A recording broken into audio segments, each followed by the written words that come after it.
20 lakh crore. Is this really going to be the money that is going to be coming into our pockets? Today I have with me Mr. Anuj Aggarwal, who is a CA and somebody who has been working with MSMEs and startups for a long time. He has been in the midst of this turmoil, and today he is here to tell us that what is it that has changed. The finance minister has come up with a solution for all of such industries in this time of turmoil, but let's understand it from the expert that how is it that this is going to help us. Welcome, Mr. Anuj. Tell us, what is it that you feel about the 20 lakh crore announcement? See, 20 lakh crore is not a direct benefit to everybody. It's just an indirect relief to the industry, indirect relief to the middle class, indirect relief to the agriculture, and indirect relief to the migrants and the labor. It is not something like कि सीधे आपके bank account में जाएगा और आप withdraw करो और enjoy करो. ऐसा कुछ भी नहीं होने वाला है, क्योंकि मोदी जी का कॉन्सेप्ट. माफ कीजिएगा, मैं आपको रोक रहा हूँ. इसी बात पे मैं एक छोटा सा और एक्सप्लेनेशन चाहूंगा. बहुत लोग इसको ऐसा मान रहे हैं कि उनके बैंक अकाउंट में एक नगद अमाउंट पहुंचेगा, that they will get a direct benefit out of this announcement.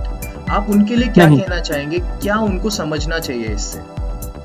नहीं, ऐसा कुछ भी नहीं होगा. मैं यही समझा रहा था कि लोगों को एक बहुत बड़ा कंफ्यूजन है. जब से कल से मोदी जी का उन्होंने एड्रेस सुना है नेशन के लिए कि भाई 20 लाख करोड़ रुपए का पैकेज आएगा, उनको सबको ऐसा लग रहा है कि भाई 20 लाख करोड़ रुपए सबके अकाउंटों में आएंगे, विड्रॉ करो और एंजॉय करो, फाइनेंशियल क्राइसिस खत्म हो जाएगा. क्योंकि मोदी जी का कॉन्सेप्ट कभी भी ऐसा नहीं रहा है जो कि हाथ में की दे दो और बोलो ताला खोलो. Thank you, Mr. Anuj, to explain this to our audience. There are so many of us who have this misconception today that probably this is the key to the lock that has been put on their doors by coronavirus. But this is not the key. It is just help that has been extended by the government.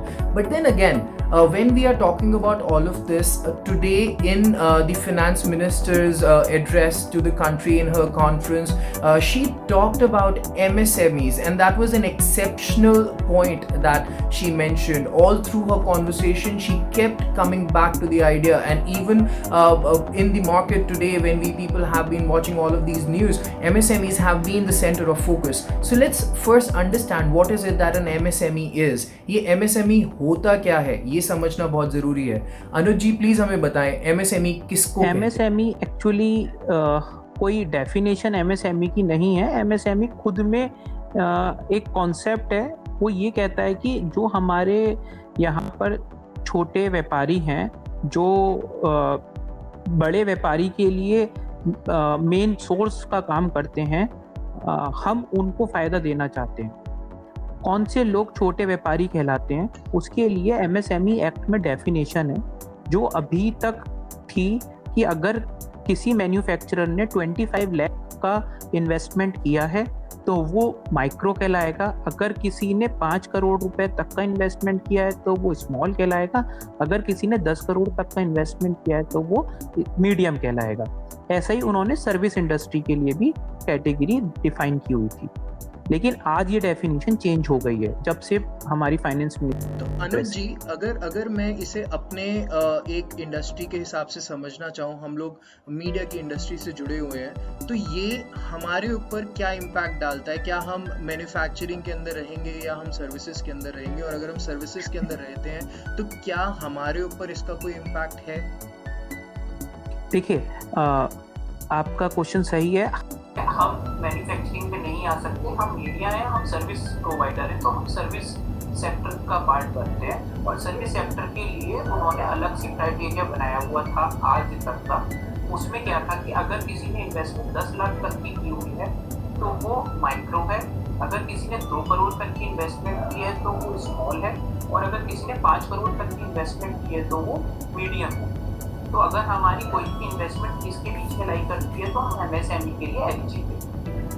Sir MSME हम बोलते किस company को है, किस तरीके की firm को हम लोग एमएसएमई बोलते हैं? क्या हर तरीके की कंपनी को एमएसएमई बोला जा सकता है? किसी भी कंपनी को एमएसएमई बोला जा सकता है? जिस कंपनी के अंदर 500,000 एम्प्लॉय हो, क्या उसको एमएसएमई बोला जा सकता है? किस कंपनी को बोला जाता है? देखिए, एमएसएमई के लिए गवर्नमेंट की तरफ से जो क्राइटेरिया डिफाइंड है वो इन्वेस्टमेंट की है, और उसमें कोई भी आ सकता है, प्रोप्राइटरी नेचर बिजनेस भी आ सकता है, पार्टनरशिप नेचर बिजनेस भी आ सकता है, कंपनी, एलएलपी, कुछ भी इसके लिए रजिस्टर्ड हो सकते हैं। उन्होंने कोई ये नहीं कहा कि आप कंपनी हो गए तभी इसके अंदर आओगे, क्योंकि अगर आप देखो तो हमारे यहाँ जो छोटे व्यापारी हैं वो मैक्सिमम प्रोप्राइटर्स होते हैं या मैक्सिमम पार्टनरशिप होते हैं, वो कंपनी का खर्चा भी नहीं बेयर कर सकते। जो बुनकर होते हैं, जो कानपुर में लेदर इंडस्ट्रीज हैं, वो सब मैक्सिमम प्रोप्राइटर्स हैं, तो वो लोग कहाँ इसमें एलिजिबल हो सकते हैं अगर हम ऐसा क्राइटेरिया लगा देते हैं? तो उन्होंने सिंपल इन्वेस्टमेंट को ही लिंक किया था। अगर आपकी इतनी तक की इन्वेस्टमेंट है तो हम आपको एलिजिबिलिटी देते हैं, नो मैटर आप उसमें कितने एम्प्लॉयज के साथ काम करते हैं। अनुज जी, आज की कॉन्फ्रेंस के अंदर एक चीज बहुत प्रमुख रही, वो था कोलैटरल फ्री लोन। आप मुझे प्लीज ये समझाएं और मेरे दर्शकों को भी कि ये कोलैटरल फ्री लोन का मतलब क्या है और इससे किसको बेनिफिट मिला है? कोलैटरल फ्री लोन मैं आपको थोड़ा पहले से लेके चलता हूँ। क्या होता है कि जब भी हम बैंक में लोन लेने जाते हैं तो बैंक ऐसे ही लोन हमें देती नहीं है, क्योंकि बैंक को कोई ना कोई हमारे लिए सिक्योरिटी चाहिए होती है कि भाई आप कोई प्रॉपर्टी प्लेज करो, उसके अगेंस्ट ही वो आपको लोन देती है, ऐसे लोन नहीं देती। अब अगर मैं एज एन एमएसएमई जाता हूँ किसी के पास, तो मैं खुद में इतना छोटा हूँ कि मेरे पास मेरे नाम की क्या सिक्योरिटी वो होगी, कुछ प्रॉपर्टी या कुछ जिसको मैं सिक्योरिटी के लिए रख सकता हूँ। तो मैक्सिमम एमएसएमईज को लोन रिजेक्ट हो जाते थे, और बैंक भी हमेशा ये चाहता है कि वो क्लीन को ही लोन दे, तो इसके बेनिफिट मिल ही नहीं पा रहे थे। उसके लिए आज फाइनेंस मिनिस्टर ने ये कहा है कि हम कोई भी सिक्योरिटी आपसे नहीं मांगेंगे, दैट मीन्स कोई भी कोलेक्टर आपको लोन के अगेंस्ट नहीं देना है। आपको ऑटोमेटिक गवर्नमेंट की तरफ से बेनिफिट है कि आप सिर्फ और सिर्फ लोन के लिए एप्लीकेशन लगाएं, कोलेक्टर की कोई ज़रूरत नहीं है। प्लस गवर्नमेंट साथ में आपको क्रेडिट के लिए गारंटी भी दे रही है, full guarantee from the central government. Anuj ji, इसी के साथ जुड़ा हुआ मेरा एक और सवाल है, क्या अब कंपनियों को कुछ नए नॉर्म्स फॉलो करने पड़ेंगे, कुछ नई गाइडलाइंस फॉलो करनी पड़ेंगी इसका बेनिफिट उठाने के लिए? ऐसा कुछ गाइडलाइंस तो नहीं है, पर 2-3 कंडीशंस हैं जिनको हमें पूरा करना है अभी तक के लिए। पहला कि वो एमएसएमई होना चाहिए, और दूसरा उसकी टर्नओवर 100 करोड़ तक होनी चाहिए, तो हम ये लोन के लिए एलिजिबल हो जाएंगे। ये लोन जो दे रही है सरकार वो 4 साल तक के लिए है। प्लस इसमें सबसे अच्छा फायदा जो है वो ये कि 12 मंथ तक इंटरेस्ट फ्री है, मींस मोरेटोरियम पीरियड दिया है 12 मंथ्स। ये सबसे अच्छी बात है। इससे क्या होगा कि प्रेशर रिलीज होगा, लिक्विडिटी रहेगी कंपनीज के हाथ में, और वो उसका फायदा। तो अनुज जी, जो मुझे 12 महीने के बाद पैसे देने होंगे, क्या उसके अंदर कोई इंटरेस्ट भी लगा हुआ होगा या वो इंटरेस्ट फ्री है? नहीं, इंटरेस्ट तो लगेगा, लेकिन इंटरेस्ट के साथ कैप्ड है। इंटरेस्ट जो है कैप्ड है। इसका मतलब क्या है कि आरबीआई क्या करता है, वो अपना लोएस्ट परसेंटेज ऑफ इंटरेस्ट देता है बैंक्स को कि आपको इतना परसेंट मिनिमम रेट रखना ही है, इससे ऊपर आप रख सकते हो। पर इस कंडीशन में उल्टा होगा कि आरबीआई मैक्सिमम रेट बताएगा कि आप इससे ऊपर इंटरेस्ट चार्ज नहीं करोगे एमएसएमई, तो which is also benefit. Along with this, there is one more thing. अगर आपने ध्यान दिया हो, ये सारी बातचीत के अंदर हम लोग स्टार्टअप की बात करते हैं, हम लोग छोटी कंपनियों की बात करते हैं, समझ में आता है हमारी छोटी कंपनी होगी, समझ में आएगा, हमारी छोटी दुकान होगी, समझ में आएगा। लेकिन क्या इसका बेनिफिट एक बहुत छोटे व्यापारी तक भी पहुंचता है, जिसकी एक दुकान हो, जिसकी ब्रिक एंड मोर्टार शॉप हो, जिसका एक छोटा सा कोई जूते की दुकान हो, कोई वेंडर हो, जिसके बारे में आपने पहले भी बताया? मैं चाहता हूं आप इसको थोड़ा सा और एक्सप्लेन करके हमें समझाएं कि इसके बेनिफिट क्या उन लोगों तक भी पहुंचेंगे? एमएसएमई के बेनिफिट तो वहां तक नहीं पहुंचेंगे, लेकिन आज ये डिमांड मार्केट में आ चुकी है कि अगर शॉपकीपर्स भी वहाँ जाएंगे और बैंक में जाकर लोन के लिए अप्लाई करेंगे तो उनको लोन मिल जाएगा। प्लस कल के भाषण में मोदी जी ने ये भी कहा था कि वो जो फुटकर विक्रेता है, जो पटरी पे बेचते हैं, जो रेडी लगाते हैं या जो छोटे व्यापारी हैं, उनके लिए भी कुछ ना कुछ आएगा। तो अभी 3 दिन तक फाइनेंस मिनिस्टर ने और आना है, तो शायद उनके पिटारे में उनके लिए भी कुछ हो। एक चीज जो मुझे फाइनेंस मिनिस्टर के भाषण के थ्रू भी लगी, और मेरी जब बाद में भी बात हुई, काफी एनालिस्ट भी आए तो उन्होंने ये बात करी कि एमएसएमई के ऊपर एक बहुत जोर दिया गया है। मोदी जी के भी भाषण के अंदर एमएसएमई पे जोर था। उन्होंने बोला लोकल के ऊपर ध्यान दिया जाए, लोकल को प्राइड माना जाए, और आज भी हमें फाइनेंस मिनिस्टर के पूरे कॉन्फ्रेंस के अंदर एमएसएमई पे फोकस दिखा। कई ऐसी स्कीम्स आई। तो आपको ऐसा क्यों लगता है कि अब एमएसएमई के ऊपर ज्यादा फोकस दिया जा रहा है? क्या ये नया फिनोमिना है या फिर ये पहले से होता रहा है? बहुत अच्छा सवाल है आपका, और इसके जवाब में मैं आपको एक बात मतलब परसेंटेज वाइज बताना चाहता हूँ इसको, कि एमएसएमई हमारी इंडियन इकोनॉमी का बहुत इंपॉर्टेंट सेक्टर है। इसीलिए शायद मोदी जी या फाइनेंस मिनिस्टर इसको बहुत ज़्यादा एम्फेसिस देते हैं। आप विश्वास मानेंगे कि 28% जीडीपी का सारा कंट्रीब्यूशन एमएसएमई करती है। प्लस अगर एक्सपोर्ट की बात करूँ तो 40% of the total export is done through the MSME. इसके अलावा जिसके आजकल इंडिया में हमेशा रिक्वायरमेंट है एम्प्लॉयमेंट, वो भी 11 करोड़ लोगों को एम्प्लॉयमेंट देती है MSME, which is a very important tool to generate more income, more employment through MSME. इसलिए MSME बहुत इम्पोर्टेंट है। क्लियर। तो लेकिन आप एक ये बात बताएं मुझे कि ये पहले से हमारे पास थी इसके लिए बहुत सारी स्कीम्स, क्या हम लोग पहले से एमएसएमई को सपोर्ट कर रहे थे या फिर हमने ये आज ज्यादा एम्फेसिस देना शुरू करा है? ये पोस्ट कोरोना फिनोमिना है या फिर ये प्री कोरोना फिनोमिना था? नहीं, एमएसएमई तो आज से नहीं, 2006 में एक्ट आ गया था एमएसएमई एक्ट। लेकिन ऐसा नहीं है आज नहीं, 2014 से जब से मोदी जी आए उनपे काफी ज्यादा चेंजेस भी आए हैं। 2019 के बजट में भी बहुत ज़्यादा बेनिफिट्स दिए गए थे एमएसएमई को, टैक्स रेट्स रिड्यूस किए गए थे। अभी 2020 के बजट में भी बहुत ज़्यादा अनाउंसमेंट्स आई थी एमएसएमईज़ को लेकर। तो एमएसएमई कुछ नया नहीं था, लेकिन लोगों को इतनी बार सुना नहीं था जितनी बार अभी कोरोना वायरस में एमएसएमई सुन लिया गया है। तो एमएसएमई पुराना ही कॉन्सेप्ट है। एक और चीज जो फाइनेंस मिनिस्टर की बातचीत में निकल के आई वो लेंडिंग के बारे में निकल के आई कि जो बैंक पैसा देते हैं व्यापारियों को काम करने के लिए, तो इस स्कीम के अंदर जब बैंकों को अब पैसा मिल रहा है आरबीआई से, तो क्या वो भी अपनी कंडीशंस, अपनी जो टर्म्स लगाते हैं वो लोग बिजनेसेस को लोन देने के लिए, क्या वो भी अब थोड़ी सी ढीली करेंगे? वो will we see a lax in all of those terms and conditions that the businesses have to fulfil in order to get their loans disbursed और loans approved by the banks? ये बहुत इंपॉर्टेंट क्वेश्चन है और मतलब सारे लोग शायद इस बारे में जानना भी चाहते हैं।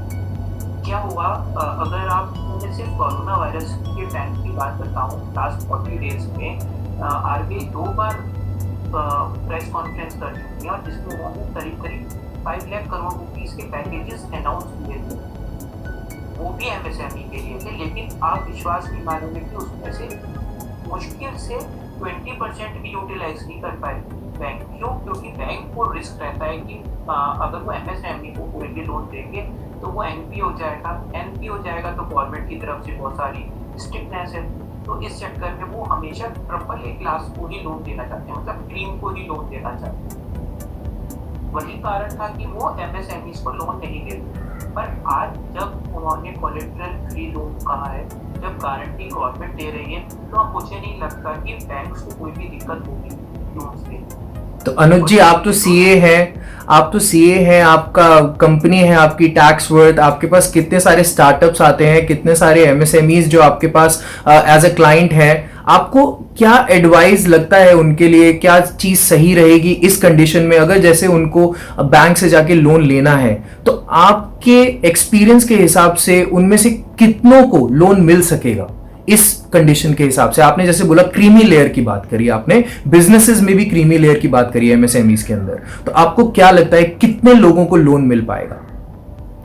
नहीं, मैंने क्रीमी लेयर की बात की। बैंक चाहता है कि वो क्रीमी लेयर को लोन दे क्योंकि वो एनपीए कम होते हैं, पर अब जब से credit guarantee government of India दे रही है तो मुझे नहीं लगता कि बैंक को कोई दिक्कत होगी। प्लस बैंक के लिए सबसे इम्पोर्टेंट होता है कि जो भी कंपनीज हो, जो भी एमएसएमईज हो, वो कंप्लाइंस हो विद दी गवर्नमेंट रेगुलेशंस। अगर किसी कंपनी की बात करता हूँ तो उनकी एनुअल रिटर्न्स, बैलेंस शीट्स, ये सब कुछ साइन होनी चाहिए, प्रॉपरली ऑडिटेड होनी चाहिए। अगर कोई छोटा है व्यापारी तो जीएसटी की रिटर्न उसकी जा चुकी होनी चाहिए। कम से कम ये कंप्लाइंसेस पूरी होंगे तभी बैंक लोन दे पाएगा। तो हमें पेपर वर्क स्ट्रॉन्ग रखना ही पड़ेगा अगर लोन दे रहे हैं। गवर्नमेंट ने या फिर बैंक कभी भी ये नहीं कहता कि मैं 30% लोन दूँ या 30%, जिनके भी पेपर वर्क स्ट्रॉन्ग होंगे सबको लोन दूँ। But then there is one more thing that I want to understand, जो आपने बैंक की बात करी, बैंक्स अपने आप को रिस्क पे तब पाते हैं जब उन्होंने काफी सारा पैसा पहले से दे रखा हो। तो क्या आप मुझे एक छोटा सा आइडिया दे पाएंगे इस चीज के अंदर कि वो आज तक कितनी लेंडिंग आपके हिसाब से हो चुकी होगी? एमएसएमई को अगर हम लेके चले एज अ केस, तो आपको क्या लगता है कितनी लेंडिंग हो चुकी होगी और उसमें से कितना फ्रुक्टिफाई होने के चांसेस हैं और कितना एनपीए होने के चांसेस हैं? अगर मैं गवर्नमेंट का डेटा आपको बताऊं आज तक का, तो करीब 27,426 करोड़ रुपीस का लोन एमएसएमई को दिया जा चुका है आज तक। जिसमें से अगर मैं नंबर ऑफ एमएसएमई की बात करूं तो 10 लाख एमएसएमई का फायदा उठा रहे हैं और 6,428 कॉर्पोरेट, 6,428 कॉर्पोरेट्स हैं जिनको ये बेनिफिट पास ऑन किया जा चुका है। अब एनपीए कितने होंगे ये तो मीन्स कोई भी नहीं बता सकता। इवन बैंक्स के पास भी इसका कोई फॉर्मूला नहीं है कि इतने परसेंट इसमें से एनपीए होंगे। सिर्फ और सिर्फ मैं इतना बता सकता हूँ कि अब तक बहुत कम अमाउंट एमएसएमईज को लोन के रूप में दी गई है, जो बहुत ज़्यादा होनी चाहिए थी।